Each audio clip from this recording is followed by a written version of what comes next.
Dr. Sarah Chen walked into the cursed vampire prince's therapy room for what everyone warned would be her last session. But when janitor Marcus accidentally crashed through the door with his mop bucket, something impossible happened. The prince laughed for the first time in centuries. Now the vampire king demands Marcus replace every therapist who failed, or the prince dies at dawn.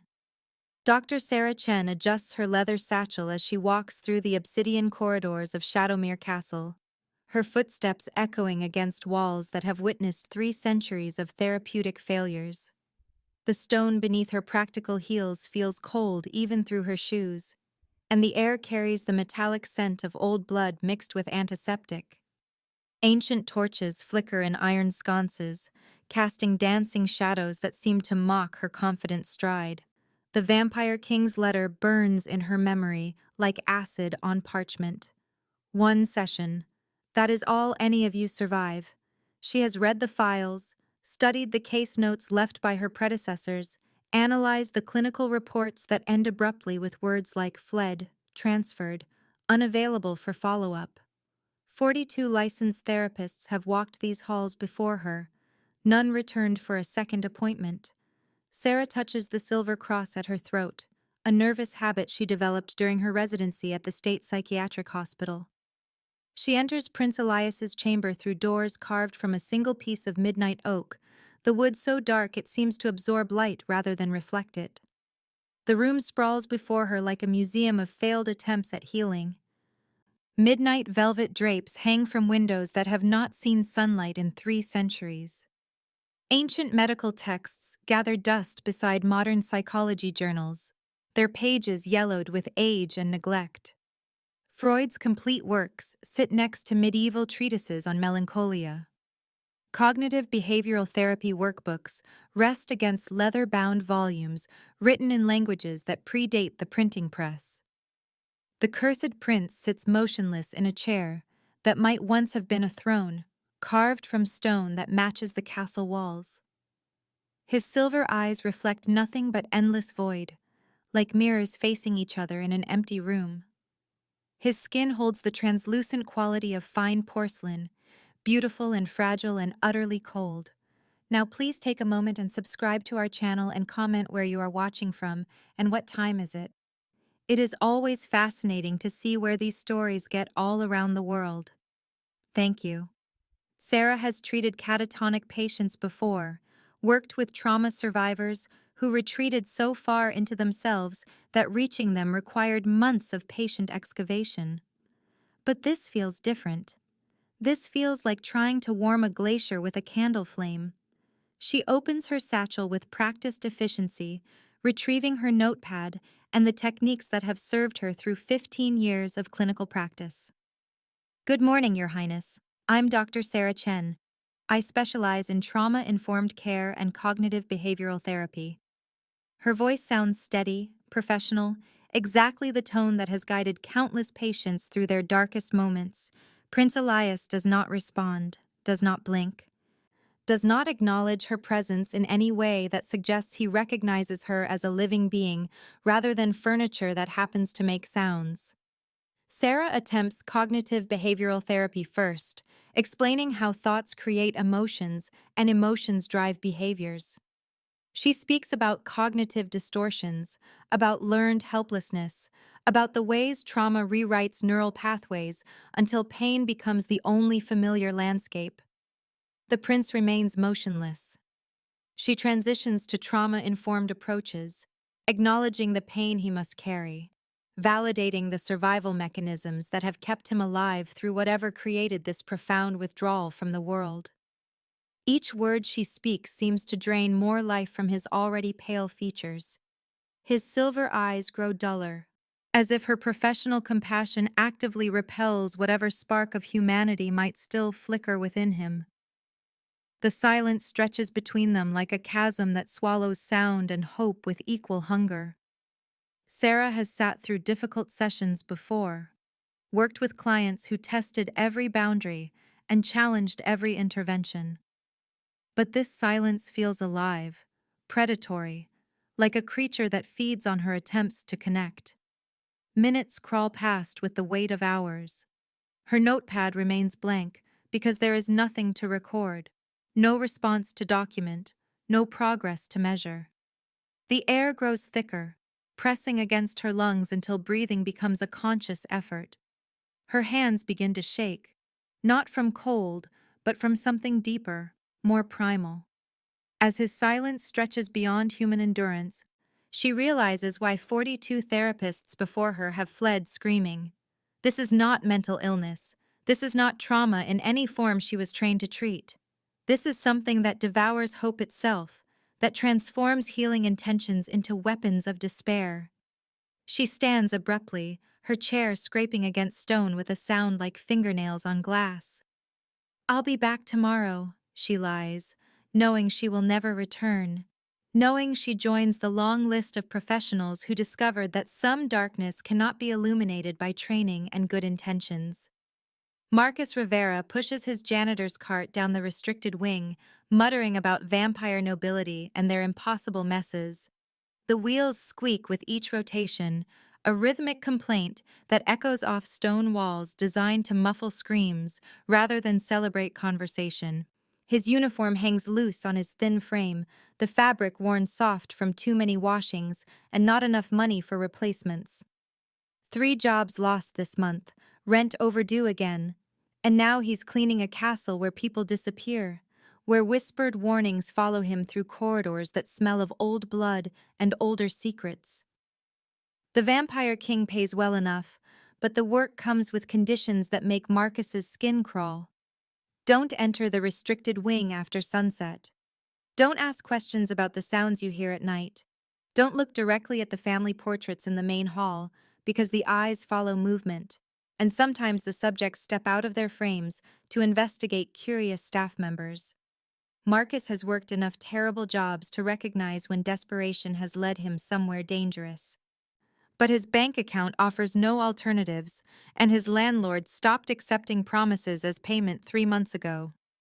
He guides his cart around ancient tapestries that depict battles between humans and creatures that mythology claims never existed. The mop bucket sloshes with each bump, soapy water threatening to spill across floors that probably cost more than his annual salary. Castle maintenance requires different skills than office buildings or apartment complexes. Everything here is older than anything he has ever cleaned, carved from materials that resist modern cleaning products and hold stains like grudges. Blood, he has discovered, leaves marks that centuries cannot fully erase.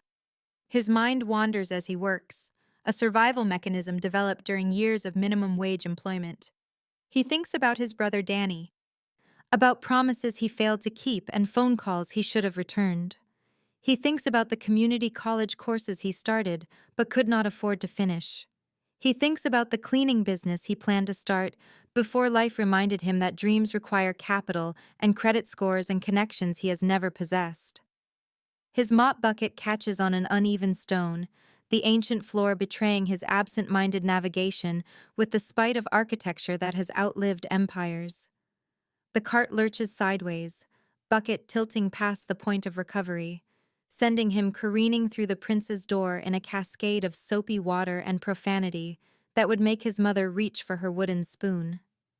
The doors, massive and forbidding, swing open with surprising ease, as if they have been waiting for this exact moment of human clumsiness to provide an excuse for interruption.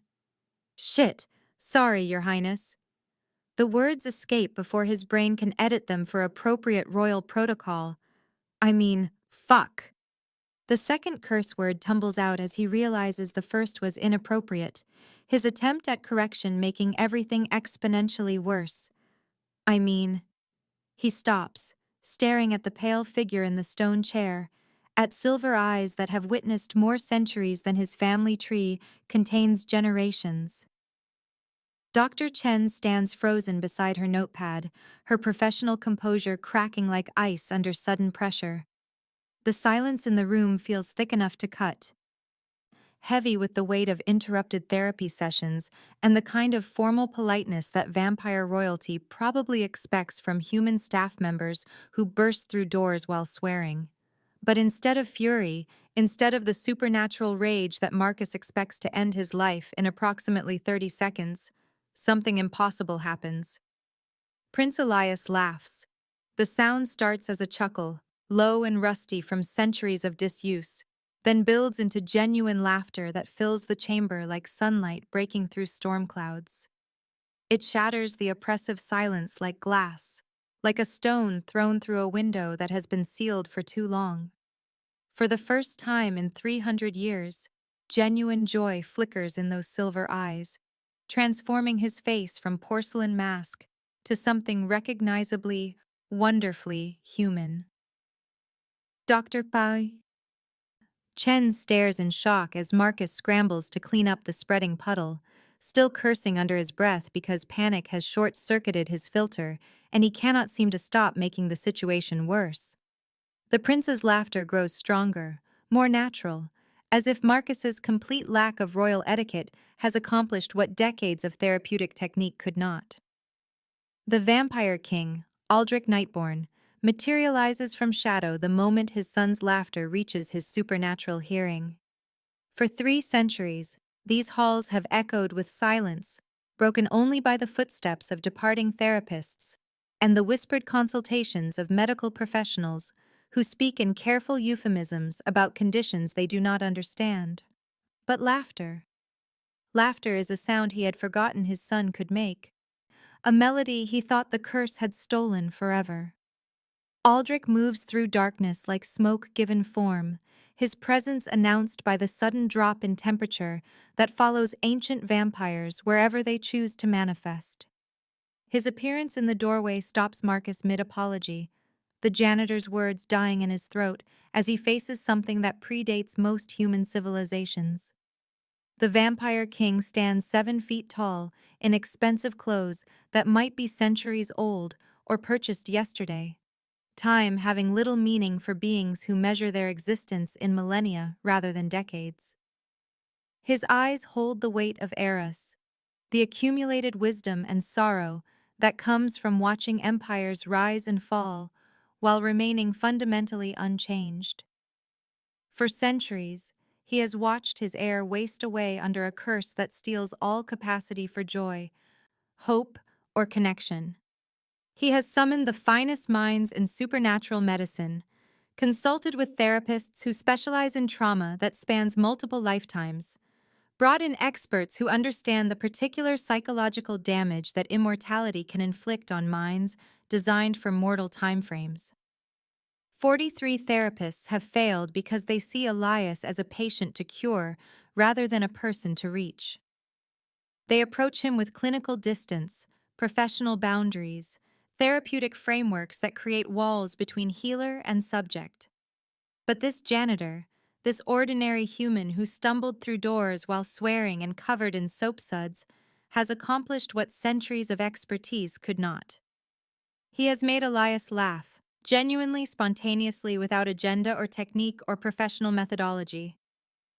Aldrich's ultimatum forms with the swift decisiveness that has guided his rule through wars and plagues and the rise and fall of human governments. Marcus will replace every failed therapist, becoming Elias's companion and unofficial counselor, or the prince will be dead by dawn. The curse feeds on isolation and despair, growing stronger with each failed connection, each professional boundary that reinforces the distance between healer and patient. Laughter starves it. Authentic human connection weakens its hold. And this janitor, this man who treats vampire royalty like a person rather than a diagnosis, represents the first hope Aldrich has felt in 3 centuries. "You will stay," the Vampire King commands, his voice carrying the authority of someone accustomed to absolute obedience.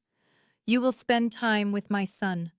You will be his companion, his friend, his connection to the humanity he has been denied." Marcus looks from the king to the prince, seeing genuine need in silver eyes that have begun to focus with interest rather than empty staring. The prince is watching him with curiosity, as if Marcus represents the first interesting thing to happen in decades.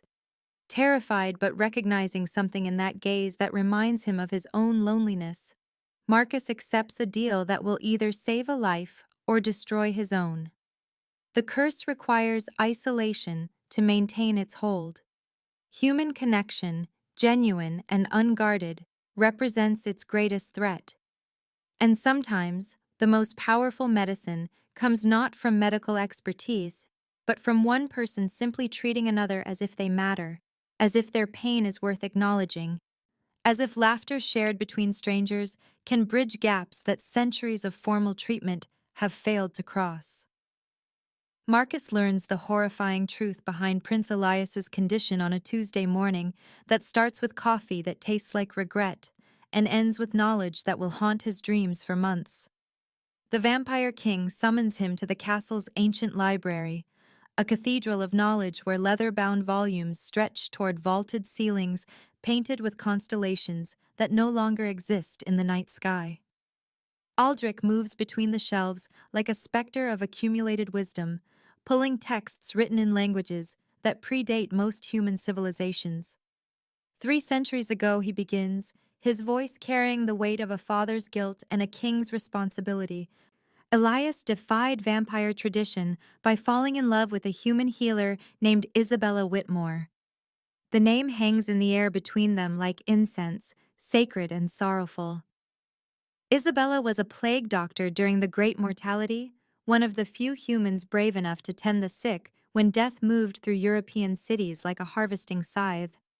She wore the traditional leather mask and carried herbs that did little against supernatural plagues, but her compassion reached beyond species barriers that most considered absolute. Elias encountered her during a diplomatic mission to negotiate territorial boundaries, a routine political exercise that became something transformative when he watched her risk her mortal life to save a vampire child caught in the crossfire of human fear. When war broke out between their species over blood rights and territorial claims, when ancient prejudices erupted into violence that painted the countryside crimson, he chose love over loyalty. He attempted to broker peace through secret meetings in abandoned churches, drawing maps of compromise in territories where both species could coexist. His efforts nearly succeeded until betrayal from within vampire ranks exposed his activities to hardline factions who viewed any cooperation with humans as treason against their immortal heritage. A vengeful vampire sorceress, named Lydia Thornwick, whose own human lover had been killed by vampire hunters decades earlier, saw Elias's romance as the ultimate betrayal of their superior nature. She crafted a curse with the precision of a master artisan and the malice of someone who had watched love destroy everything she valued. The curse stole his capacity for emotional connection, creating a supernatural barrier between his consciousness and every feeling that makes existence bearable. Unable to feel joy, love, hope, or connection, Elias became a living demonstration of why vampires should never lower themselves to human emotions. The curse grows stronger with isolation and despair, feeding on loneliness like a parasite that devours its host from within, slowly draining his life force until only an empty shell remains. Aldrich explains how the curse operates with the clinical detachment of someone who has spent centuries studying his son's condition. Only genuine human connection and joy can weaken it, but the more someone tries to help him professionally, the more the curse resists. It recognizes therapeutic relationships as artificial constructs, professional boundaries as barriers that reinforce isolation rather than bridge it. Every therapist who approached Elias with clinical methodology inadvertently strengthened the very curse they hoped to break. Marcus realizes why therapy failed as the horrible logic becomes clear. The curse distinguishes between authentic human interaction and professional intervention, growing stronger when it detects the emotional distance that therapeutic training requires. Clinical compassion, no matter how well-intentioned, cannot penetrate defenses designed to exploit the gap between helper and patient. Only authentic, unguarded human interaction can penetrate its defenses, which explains why his spontaneous laughter accomplished what centuries of expertise could not. The weight of this responsibility settles on Marcus's shoulders like a lead blanket, heavy with the knowledge that his friendship might be the only thing standing between a prince and permanent emotional death.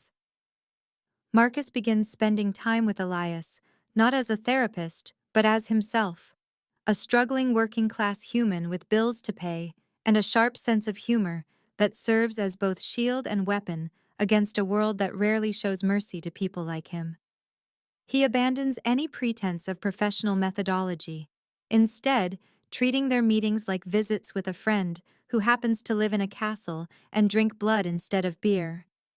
They sit in the prince's chambers while afternoon light filters through ancient windows, talking about everything except the curse that brought them together. Marcus shares stories about his failed relationships, how he dated a woman named Sandra who left him for a guy with a steady job and dental insurance, how he thought he loved a bartender named Jessica until he discovered she was stealing from the register and lying about her age. He talks about his dreams of opening his own cleaning business, something small and honest, where he could set his own hours and take pride in making spaces beautiful for people who appreciate good work. He describes his mother's battle with dementia, how she forgets his name but remembers songs from her childhood, how he visits her twice a week at the care facility and listens to the same stories about her first dance and her wedding day, as if hearing them for the first time. Elias slowly opens up about centuries of loneliness that stretch behind him like an empty highway with no visible destination. He speaks about the weight of immortality, how watching generations of humans live and die creates a peculiar kind of grief that has no name in any language. He shares memories of Isabella that both sustain and torment him, how she laughed at his formal speech patterns, how she taught him to appreciate wildflowers and sunrise, and the simple pleasure of sharing meals with someone who sees you as more than your supernatural nature. He describes the peculiar torture of remembering love while being unable to feel it, like trying to recall the taste of food while starving, or the warmth of sunlight while buried in darkness. Marcus treats the prince like a person rather than a problem to solve, responding to his stories with the same irreverent humor and genuine interest he would show any friend. He makes jokes about immortal dating problems, asking if vampire pickup lines involve promises of eternal commitment or just really good dental care. He shares ridiculous observations about modern technology, wondering if someone who lived through the invention of the printing press finds smartphones impressive or just another way for humans to avoid meaningful conversation. He offers commentary on contemporary music that makes Elias laugh, describing how rap music would sound to someone whose last exposure to popular culture involved Baroque compositions and court dances. Gradually, Elias begins experiencing small emotional breakthroughs that surprise them both with their intensity and authenticity. He feels annoyance at Marcus's terrible puns, actual irritation that cuts through centuries of emotional numbness like a knife through silk. He experiences curiosity about modern technology, asking questions about smartphones and social media and streaming services with the enthusiasm of someone discovering fire for the first time. He has brief moments of contentment during their conversations, a warm sensation that he barely recognizes as happiness, but treasures like a rare jewel found in unexpected places. These emotional glimpses grow stronger and more frequent as their friendship deepens, each genuine feeling weakening the curse's hold, like sunlight melting ancient ice. Marcus notices the changes in small ways that therapists might miss, but friends recognize immediately. The prince's posture becomes less rigid, his responses more spontaneous, his rare smiles more natural and less like reflexive social performance. Lydia Thornwick observes these developments from her Fortress of Thorns, a twisted spire of black stone and poisonous vines that rises from a valley where nothing has grown in 3 centuries. The structure pulses with malevolent energy, its walls carved with runes that channel despair and hopelessness from across the supernatural realm. She watches through scrying mirrors that show her the gradual healing taking place in Shadowmere Castle, sensing her carefully crafted curse beginning to weaken like a dam, developing cracks under pressure it was designed to withstand. She has spent 3 centuries perfecting this spell, studying how isolation and despair feed supernatural bindings, testing variations on lesser vampires until she achieved the precise balance of psychological torture and magical compulsion that would serve as both punishment and proof of her superior understanding of emotional manipulation. The curse was meant to be her masterpiece, a demonstration that love makes vampires weak and humans dangerous, a supernatural argument for the superiority of emotional detachment over the messy complications of cross-species affection. She crafted it with layers of protection against conventional healing methods, anticipating therapeutic intervention and building resistances against every form of professional help that might threaten its integrity. But this janitor's unguarded friendship is creating cracks in her work that decades of therapy could not achieve, approaching the curse from an angle she never anticipated because she never imagined someone would help without agenda, heal without methodology, connect without professional boundaries. The friendship threatens everything she believes about the natural order, suggesting that authentic human connection might be stronger than supernatural malice, that genuine care might triumph over centuries of refined cruelty. She begins planning to eliminate Marcus before he can completely break what she considers her greatest magical achievement, studying his daily routines and psychological vulnerabilities with the same meticulous attention she once devoted to perfecting the curse itself. She identifies his guilt over his brother's death, his insecurities about his working-class background, his fear of inadequacy when faced with responsibilities beyond his experience or education. These weaknesses become potential weapons in her arsenal, psychological pressure points she can manipulate to drive him away from Elias before their bond becomes strong enough to shatter 3 centuries of carefully maintained magical architecture. Meanwhile, King Aldrich watches his son's gradual healing with desperate hope, tempered by centuries of disappointed expectations and the hard-won wisdom that comes from loving someone you cannot save. He recognizes the signs of emotional awakening in Elias's improved posture, his increased appetite, his growing interest in castle affairs and contemporary politics. But he also knows that sorceresses never let their curses be broken without a fight, especially curses that represent personal vendettas and professional pride. He increases security around Marcus without telling him, assigning invisible protections and supernatural guardians to watch over a man who has no idea his friendship has made him a target for forces that consider love itself a crime worthy of death. The Vampire King prepares for war while praying that friendship might prove stronger than hatred, that authentic human connection might triumph over supernatural malice, that his son might finally be free to love again, even if that freedom comes at a price measured in blood and battle. 6 weeks into their unconventional arrangement, Marcus and Elias develop a genuine friendship that transcends any therapeutic relationship entirely, built on the foundation of shared stories and mutual respect that grows stronger with each conversation. Their meetings have evolved from awkward encounters into comfortable companionship, the kind of easy friendship that develops when two people discover they genuinely enjoy each other's company, despite coming from worlds that should never intersect. Marcus arrives each afternoon with tales from his cleaning rounds, stories about entitled office workers who leave messes that defy physics, and apartment tenants who somehow manage to get spaghetti sauce on their ceilings. Elias responds with observations about castle life that spans centuries, comparing modern vampire politics to medieval court intrigue with the dry wit of someone who has watched the same petty dramas play out across multiple generations.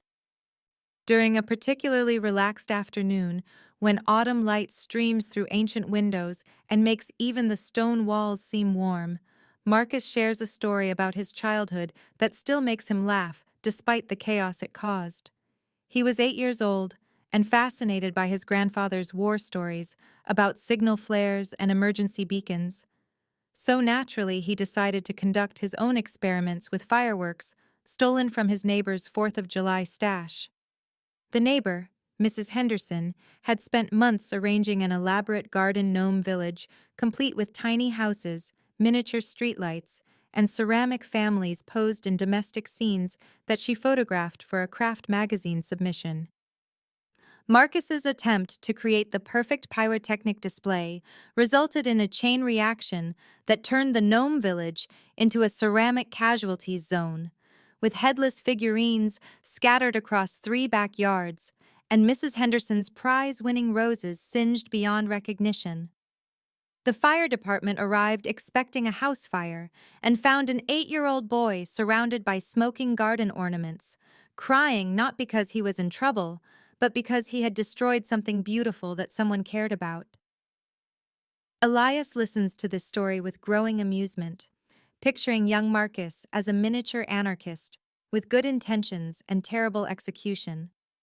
As Marcus describes Mrs. Henderson's reaction, how she ended up laughing instead of calling his parents because his genuine remorse was more touching than his destruction was annoying, something shifts in the prince's expression.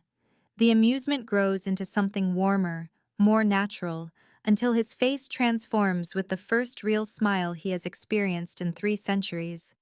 Not just laughter, not just a reflexive response to humor, but actual joy that radiates from somewhere deep inside and illuminates his features like sunrise breaking through storm clouds.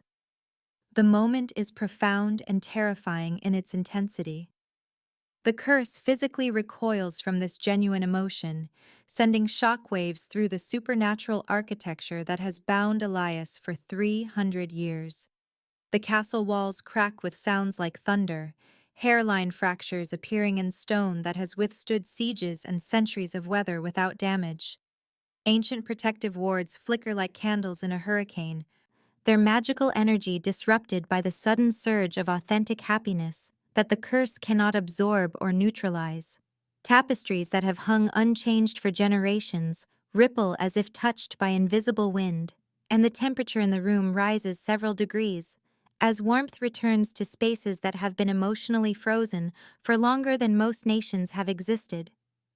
King Aldrich feels the tremor from 3 floors away, recognizing the sensation of his son's emotional awakening with the desperate relief of someone who has spent centuries waiting for exactly this moment. For the first time since Elias was cursed, Aldrich experiences genuine hope, the kind that transforms possibility into expectation and makes the future seem navigable rather than endlessly dark. But he also knows this progress will draw Lydia's attention like blood. In the water attracts predators, that the sorceress who created this curse will never allow her masterpiece to be dismantled by something as simple as human friendship and authentic joy. That night, Marcus dreams of thorny vines trying to strangle him, black tendrils that wrap around his throat and wrists with the persistence of things that grow in poisoned soil. The vines whisper accusations in voices that sound like his own conscience turned malicious, telling him he doesn't belong in castles, that he's failing everyone who depends on him, that his friendship with Elias is just another mistake in a life full of good intentions and terrible outcomes. He wakes gasping and sweating, unaware that the sorceress is already probing his mind for weaknesses, like a surgeon mapping arteries before making the first cut. As their bond deepens through shared vulnerability and mutual understanding, Marcus reveals the real reason he recognizes isolation and self-imposed exile with such clarity. His younger brother Danny died in a car accident 5 years ago on a rainy Thursday night that started with celebration and ended with sirens and phone calls that no one should ever have to make. Danny had just gotten his first job out of college, a position at a marketing firm that paid enough for him to move out of their mother's house and start the independent life he had planned since high school. They went out to celebrate at a bar near Danny's new apartment, just the 2 brothers sharing drinks and talking about futures that seemed bright and achievable for the first time in years. Marcus was supposed to be the designated driver that night, the responsible older brother who would make sure Danny got home safely to start his new chapter. But his manager called during their second round, explaining that the night janitor had called in sick and the office building needed cleaning before an important client meeting the next morning. The overtime pay would cover Marcus's rent for the month, money he desperately needed after losing his previous job when the company downsized. He made the choice that still haunts his dreams, accepting the work and leaving Danny to find his own way home. Danny called an Uber that never arrived, then decided to drive himself rather than wait in the rain. The accident happened 6 blocks from his apartment when a drunk driver ran a red light and turned celebration into tragedy in the space between one heartbeat and the next. Since then, Marcus has struggled with guilt that eats at him like acid, depression that colors every achievement gray, and a tendency to push people away through humor and self-deprecation that keeps relationships safely superficial. He builds walls disguised as jokes, uses laughter to maintain distance, and sabotages connections before they can become deep enough to hurt when they inevitably end. Elias recognizes the emotional barriers Marcus has constructed because they mirror his own survival mechanisms, the ways people protect themselves from pain by refusing to risk genuine vulnerability. He realizes they are more alike than different, both imprisoned by past choices and guilt that has crystallized into self-punishment, both convinced they don't deserve connection or happiness because of failures that define their self-worth. This mutual understanding creates a deeper bond that further weakens the curse, as authentic empathy proves more powerful than supernatural malice in bridging the gap between two people who understand each other's darkness. But this deeper connection also makes Marcus more vulnerable to Lydia's influence, because guilt and self-blame are emotions she has spent centuries learning to manipulate with surgical precision. Lydia infiltrates Marcus's dreams with visions of his brother's death, rendered in supernatural clarity that makes memory feel like live experience. She amplifies his guilt until it becomes a living thing that devours rational thought, showing him alternate timelines where he chose differently, where Danny lived because his older brother prioritized family over money. She whispers accusations that sound true because they echo his own internal monologue, telling him he's failing Elias just like he failed Danny, that his friendship is a lie built on the prince's desperation rather than genuine connection, that he's just another temporary fix before inevitable abandonment destroys what little progress they've made. She plants seeds of doubt about his qualifications, his worthiness, his right to occupy space in a vampire prince's life when trained professionals with decades of education have failed. She shows him visions of Elias retreating back into emotional numbness, of the curse returning stronger than ever because Marcus's inadequacy made the prince's hope more painful than his despair. The psychological assault is subtle and persistent, designed to feel like natural self-reflection rather than external manipulation. Marcus begins pulling away from Elias without fully understanding why, convinced he's not qualified to help someone with trauma that spans centuries when he can't even manage his own 5-year-old guilt. The prince notices the change immediately with the sensitivity of someone who has learned to read emotional nuance, because his survival depends on recognizing when people are about to abandon him. Their conversations become stilted and careful. Marcus's humor turns bitter and self-deprecating in ways that create distance rather than connection. And the emotional withdrawal feeds the curse's return like oxygen feeding flame. Elias starts experiencing emotional numbness again, the familiar gray fog that settles over his consciousness and muffles every feeling until existence becomes mechanical rather than meaningful. He realizes that Marcus's friendship was real and transformative, but now something is poisoning it from within, turning authentic connection into something hollow and performative. The progress they made together begins unraveling as Marcus retreats behind walls of self-doubt and Elias watches helplessly, unable to fight an enemy he cannot see or understand. King Aldrich recognizes Lydia's handiwork in the sudden shift, the way his son's emotional awakening reverses with supernatural speed that defies natural healing patterns. He knows they are running out of time before the curse becomes permanently unbreakable, reinforced by this cycle of hope and disappointment until no amount of human connection can penetrate its defenses. The sorceress has turned Marcus's greatest strength, his empathy and self-awareness, into weapons against the very friendship that threatened her masterpiece, proving that sometimes the most effective attacks come from within rather than without. Seeing Marcus drowning in manipulated guilt that transforms his natural empathy into a weapon against their friendship, Prince Elias makes a choice that surprises everyone, including himself, as he reaches beyond 3 centuries of learned helplessness to fight for something that matters more than his own safety. The change in Marcus has been gradual, but devastating, like watching someone slowly suffocate on poisoned air while being unable to identify the source of the toxin.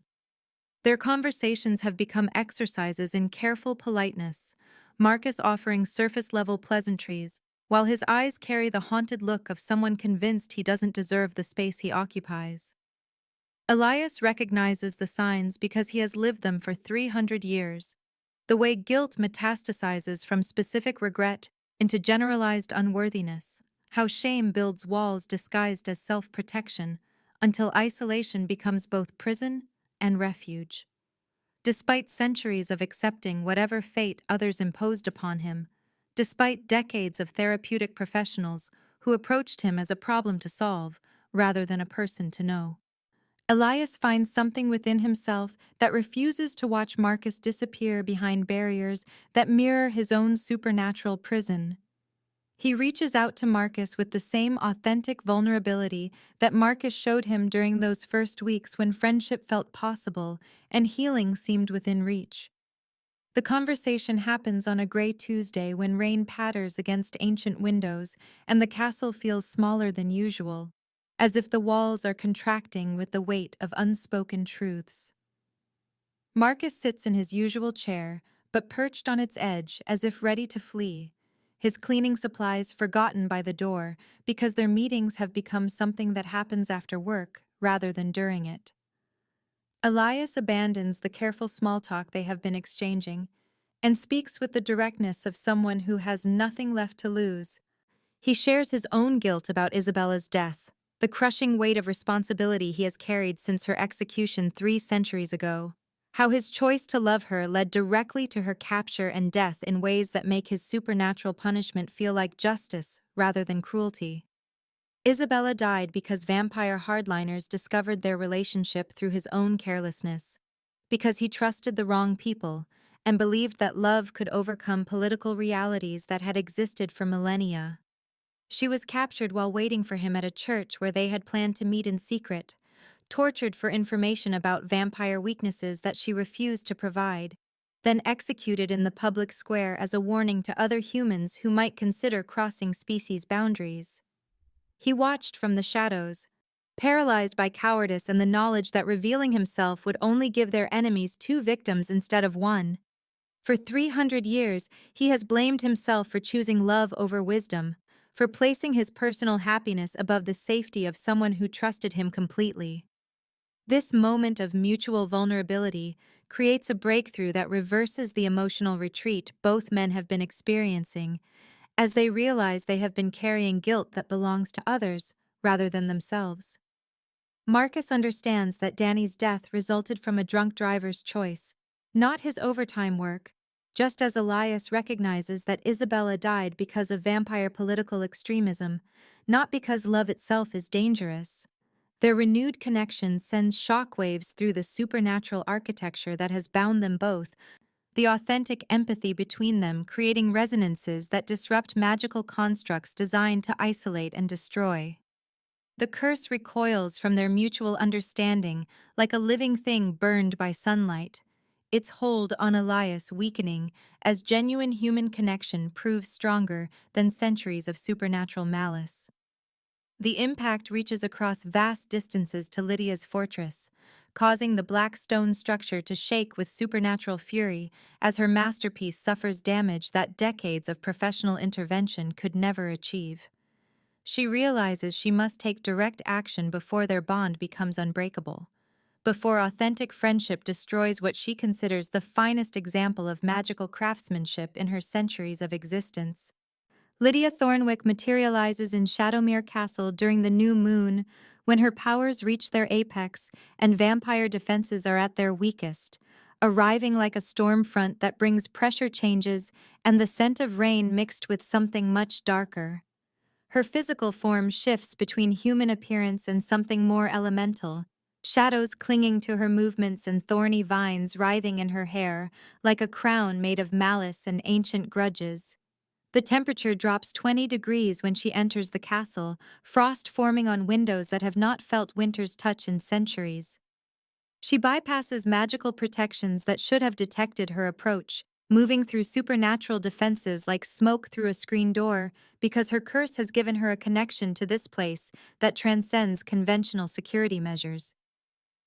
She confronts Marcus directly in the prince's chambers, where their friendship has grown strongest, appearing between one breath and the next, with the suddenness of nightmares made manifest.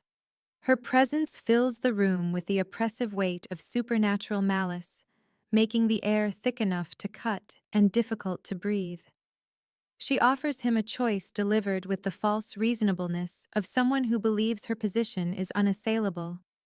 Leave now and return to his simple life with enhanced financial success, enough money to pay his rent and his mother's medical bills without the constant stress that has defined his adult existence.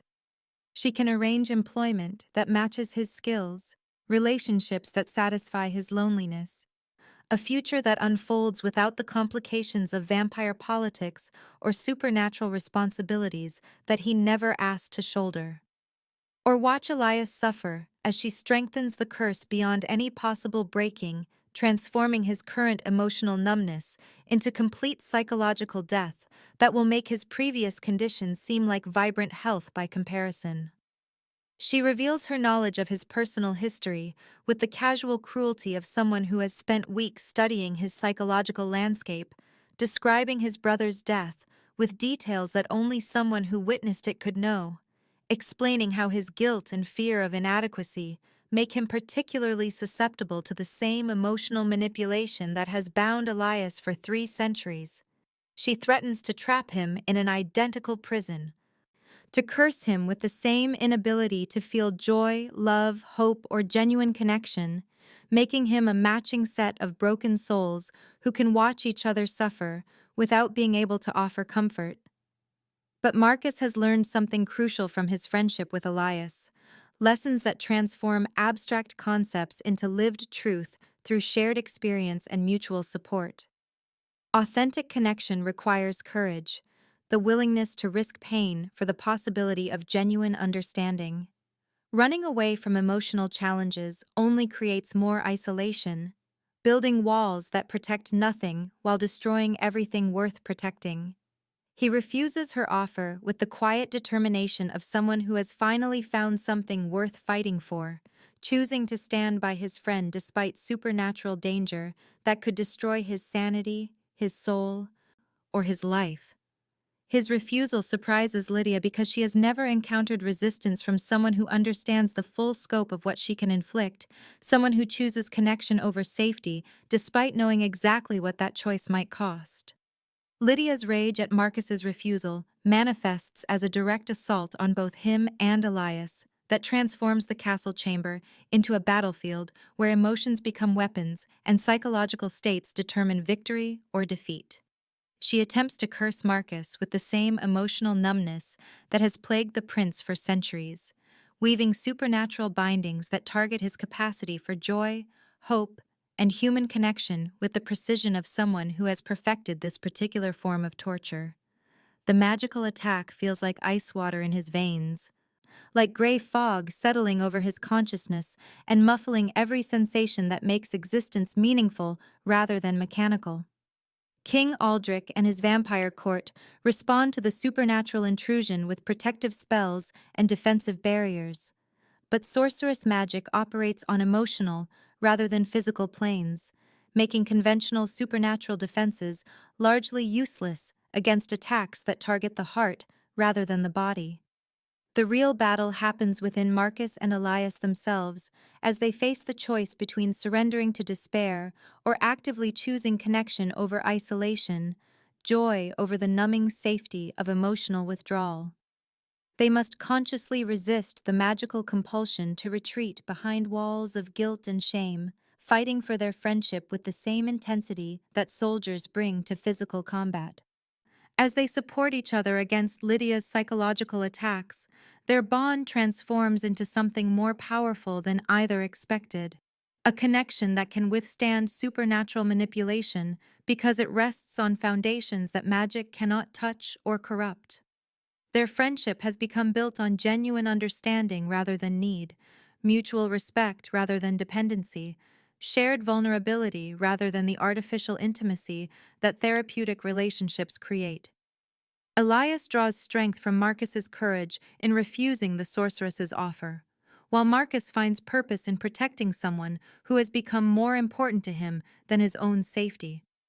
Together they create a resonance that disrupts Lydia's magical constructs, their authentic emotional connection proving more durable than supernatural bindings designed to exploit isolation and despair.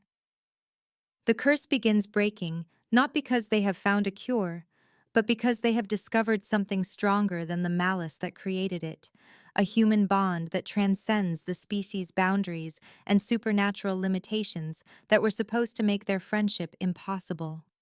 During the height of Lydia's supernatural assault, when magical darkness presses against the castle walls like a living thing hungry for emotional destruction, Elias experiences a revelation that cuts through 3 centuries of self-imposed guilt with the clarity of sunlight breaking through storm clouds. The sorceress's attack intensifies the psychological pressure he has carried since Isabella's death, forcing him to confront the fundamental assumptions that have shaped his understanding of love, loss, and personal responsibility. Through Marcus's perspective on survivors' guilt, gained through their conversations about Danny's death and the ways people blame themselves for tragedies beyond their control, Elias realizes that Isabella chose to love him, knowing the risks, just as Marcus chooses to stay, despite supernatural danger that could destroy his mind, his soul, or his life. Isabella was not a naive victim led astray by vampire manipulation, but a healer who understood death intimately, who worked with plague victims and walked among the dying with full knowledge that her profession carried risks that could claim her at any moment. She chose love not because it was safe, but because connection felt more valuable than security, because the joy of genuine partnership outweighed the potential for loss that shadowed every relationship in an era when violence between species was commonplace and death could come from political conflict as easily as from disease or accident. Love is not about preventing all harm, Elias understands with sudden crystalline clarity, but about choosing connection despite potential loss, about deciding that the experience of genuine intimacy justifies the risk of eventual pain. This realization strikes at the fundamental component of the curse, which was built on the premise that love causes only suffering, that emotional connection inevitably leads to destruction and betrayal. Lydia crafted her magical binding around the assumption that vampires who love humans will always lose them, that cross-species affection is inherently doomed to end in tragedy that makes the love itself a source of perpetual torment. But Elias now sees that Isabella's death, while tragic and politically motivated, does not negate the joy they shared or invalidate the connection that made both their lives more meaningful during the time they had together. The months of secret meetings, shared conversations, mutual support during a war that threatened to consume both their peoples, these experiences remain valuable regardless of how the relationship ended. As Elias lets go of his guilt and embraces this new understanding, the curse's emotional foundation begins crumbling like a building whose cornerstone has been removed. The magical architecture that has bound him for 3 centuries depends on his continued self-blame, his acceptance that love equals inevitable suffering, his belief that emotional connection is too dangerous to risk. Without these psychological supports, the supernatural bindings lose their anchor in his consciousness, and start dissolving with accelerating speed. Lydia's power wavers as her masterpiece starts unraveling, the careful magical construction she spent decades perfecting coming apart as its fundamental assumptions prove false. But she has one final, desperate gambit, born of 3 centuries of investment, and the rage of someone watching their greatest achievement destroyed by concepts she cannot accept or understand. Realizing her curse is breaking beyond any possibility of repair or reinforcement, Lydia attempts to transfer it entirely to Marcus with the desperate logic of someone who believes destroying the source of Elias's healing will restore her creation to its original strength. She pours the accumulated malice of 3 centuries into a direct assault on Marcus's consciousness, trying to trap him in the same emotional prison that has held the prince for so long. The magical attack hits Marcus like a psychological avalanche, threatening to bury his capacity for joy, hope, connection, and every emotion that makes existence bearable rather than mechanical. But Lydia underestimates the strength of their mutual bond and the transformative power that authentic friendship has created in both men over the months they have spent supporting each other. When Marcus begins succumbing to supernatural despair, feeling the gray fog of emotional numbness settling over his consciousness like a funeral shroud, Elias fights back with every emotion the janitor has helped him rediscover through patient friendship and shared vulnerability. He responds with humor that cuts through magical darkness like a sword, the same irreverent wit that Marcus used to reach him when professional therapy failed. He fights with loyalty that transcends species boundaries and supernatural complications, the fierce protectiveness that develops when someone becomes more important than personal safety. He battles with protective anger at seeing his friend attacked by forces that Marcus never chose to face, righteous fury at the injustice of punishing someone for the crime of caring about others. Most powerfully, he fights with genuine love for his friend. Not romantic affection, but the deep bond that develops between two people who have seen each other's darkness and chosen to stay, who have shared their worst fears and found acceptance instead of judgment. The prince's emotional awakening proves stronger than centuries of magical binding because it rests on authentic human connection rather than artificial supernatural constructs. Together, Marcus and Elias create a feedback loop of mutual support that generates more emotional energy than Lydia's curse can absorb or redirect. Their friendship has become a closed system that reinforces itself, each act of loyalty strengthening the bond that enables greater acts of compassion. This resonance shatters not just the curse, but Lydia's power source itself, the accumulated magical energy she has invested in maintaining her masterpiece for 3 centuries. The sorceress, having poured everything into this single spell, finds herself weakened beyond recovery when it breaks. Her supernatural abilities drained by the backlash of her own malice, turned against itself. In the climactic moment that feels both inevitable and miraculous, Marcus and Elias simultaneously choose each other's well-being over their own safety, with the selflessness that defines genuine friendship. Marcus refuses to retreat from the magical assault, even as it threatens to destroy his sanity, choosing to stand by Elias rather than save himself through abandonment. Elias refuses to let his friend suffer alone, pouring his newly awakened emotions into protecting Marcus, even though doing so makes him vulnerable to Lydia's counterattacks. This mutual sacrifice creates the final break in the curse, as their authentic connection proves stronger than supernatural malice. Their willingness to risk everything for each other, generating enough emotional resonance to shatter 3 centuries of magical architecture. Elias experiences a full emotional awakening that goes beyond the gradual healing he has undergone during their friendship, suddenly accessing not just joy and laughter, but the complete spectrum of human feeling he has been denied since Isabella's death. Grief for lost time mingles with gratitude for unexpected friendship. Anger at Lydia's cruelty combines with forgiveness for his own past mistakes. Fear of future loss coexists with hope for continued connection and growth. Love in all its forms, romantic and platonic and familial, returns to him like sensation returning to a limb that has been numb for so long he forgot it existed.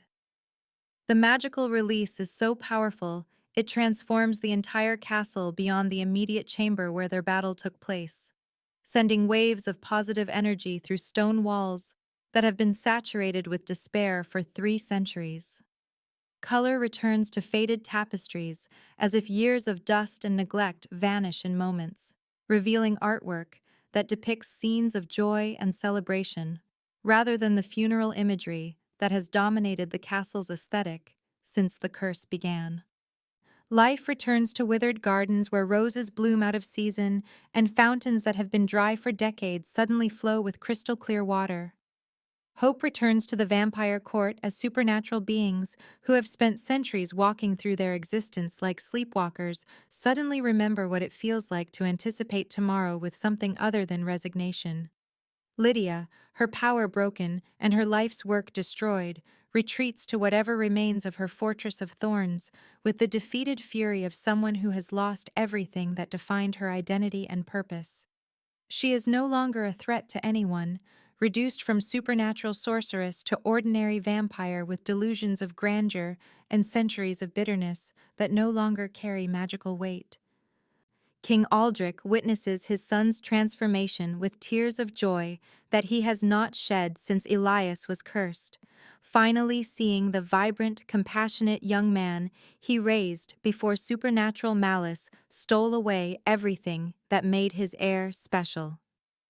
The prince who sits before him now combines the wisdom that comes from surviving 3 centuries of isolation with the emotional vitality that Marcus's friendship has restored, creating someone stronger and more complete than he was even before the curse began.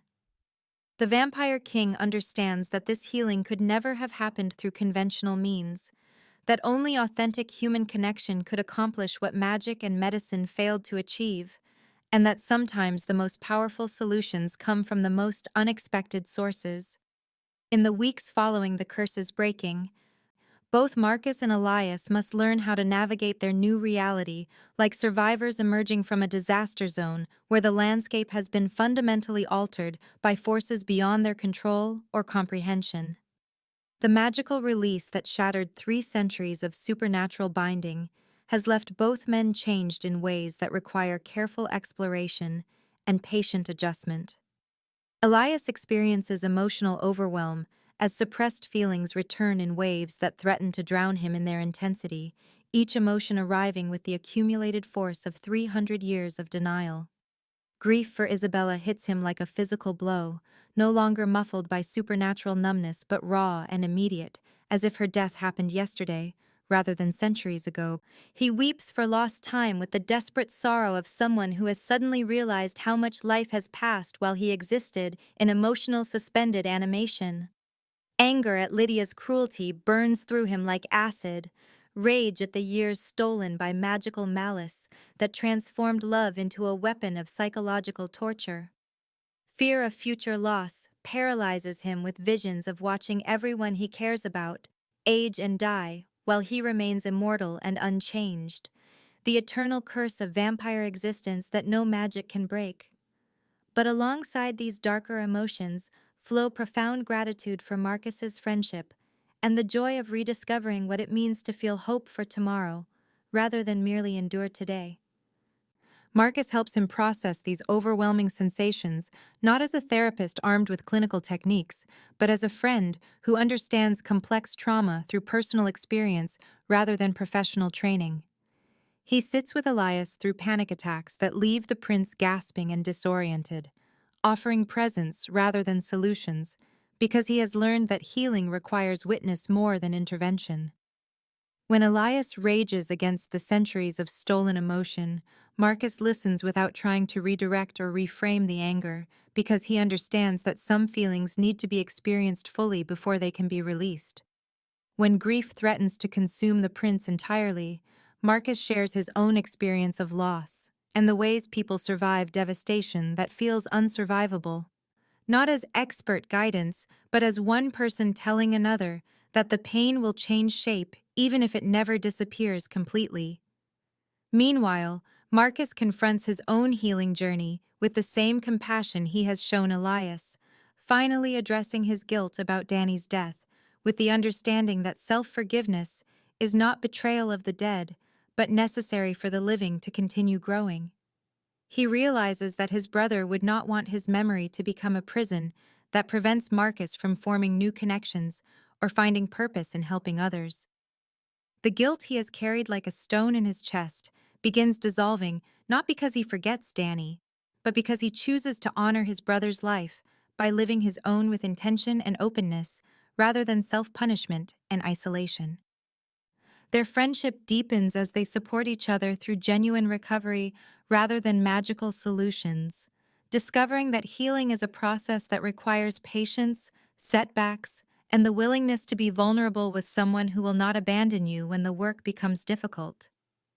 King Aldrich offers Marcus a permanent position in the court that represents recognition of abilities he never knew he possessed, not as a janitor who stumbled into importance, but as someone who has demonstrated a rare gift for reaching people that conventional approaches cannot touch. The position carries the title of Cultural Ambassador, with responsibilities that sound official, but translate into practical terms as someone who helps supernatural beings navigate emotional challenges that transcend species boundaries. Marcus's unique ability to see past supernatural complications to fundamental human needs makes him invaluable in helping other cursed or traumatized magical beings who have been failed by traditional therapeutic approaches that treat symptoms rather than addressing the isolation and disconnection that underlies most supernatural psychological problems. He develops a new methodology that combines his working-class practicality with deep empathy learned through his own experiences of loss and recovery, creating genuine connections rather than clinical relationships that maintain professional distance. His approach involves treating each case not as a problem to solve, but as a person to know, using humor and authenticity to break through defenses that clinical training often reinforces rather than dismantles.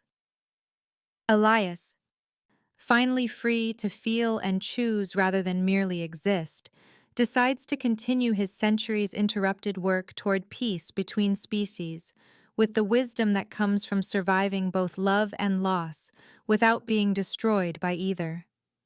He understands now that Isabella's dream of interspecies cooperation was not naive idealism, but practical necessity, that the conflicts between humans and vampires arise from fear and misunderstanding rather than fundamental incompatibility. With Marcus as his closest advisor and friend, he begins developing programs that address the root causes of supernatural conflict through education and direct contact, rather than political negotiation and treaties that ignore the personal relationships that make peace possible. 6 months after the curse's breaking, Marcus and Elias have created something unprecedented in the supernatural world, a counseling center where authentic human connection, rather than clinical therapy, helps magical beings overcome trauma and curses that traditional approaches cannot address. The center operates from a renovated wing of Shadowmere Castle that has been transformed from Gothic gloom into welcoming spaces filled with natural light and comfortable furniture that invites conversation rather than formal consultation. They have helped dozens of creatures who, like Elias, needed friendship more than treatment, supernatural beings whose problems stemmed from isolation and disconnection rather than clinical pathology. A banshee whose centuries of predicting death had left her unable to experience joy, discovered that laughter was not betrayal of her sacred duties, but necessary balance that made her gift bearable rather than consuming. A werewolf struggling with pack rejection learned that family can be chosen rather than inherited, that belonging comes from mutual acceptance rather than blood or supernatural kinship. A ghost anchored to earth by unfinished business realized that some purposes evolve rather than simply ending, that moving forward does not require forgetting what came before. Marcus has found his true calling in work that uses his natural empathy and humor to reach beings that traditional therapy cannot touch, supernatural creatures whose problems require understanding that goes beyond human psychology to encompass the unique challenges of immortal existence, magical abilities, and species-specific trauma. His techniques remain deliberately unpolished and authentically personal, relying on genuine curiosity about each individual, rather than standardized approaches that treat supernatural diversity as variations on human themes. He has discovered that his ability to see past surface complications to fundamental emotional needs makes him uniquely qualified for work that combines social services with supernatural mediation in ways that no university program could teach. Elias has reclaimed his capacity for love and joy while honoring Isabella's memory by continuing their shared dream of interspecies understanding, proving that healing does not require forgetting the past, but integrating it into a future that serves both personal growth and larger purposes. He approaches his renewed diplomatic work with emotional intelligence that 3 centuries of isolation paradoxically provided, understanding suffering in ways that enable him to help others find hope without minimizing the reality of their pain.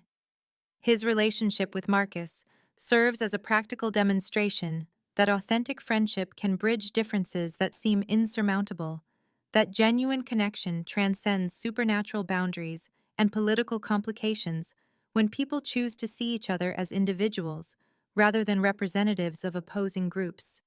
Their success proves that sometimes the most powerful healing comes not from professional expertise, but from one person genuinely caring about another. Whether that person is human, vampire, or anything else that needs connection to survive in a world that often treats supernatural beings as problems to manage rather than people to know. The story concludes with Marcus and Elias planning their next case involving a dragon with social anxiety disorder who has been terrorizing villages not from malice but from panic attacks that manifest as destructive fire-breathing episodes. The case represents both the ridiculous and profound nature of their work, addressing genuine supernatural trauma through methods that sound absurd but prove effective when applied with patience and authentic care. Their unlikely friendship has become the foundation for something much larger than either imagined possible when Marcus first crashed through those chamber doors with his mop bucket and inappropriate language.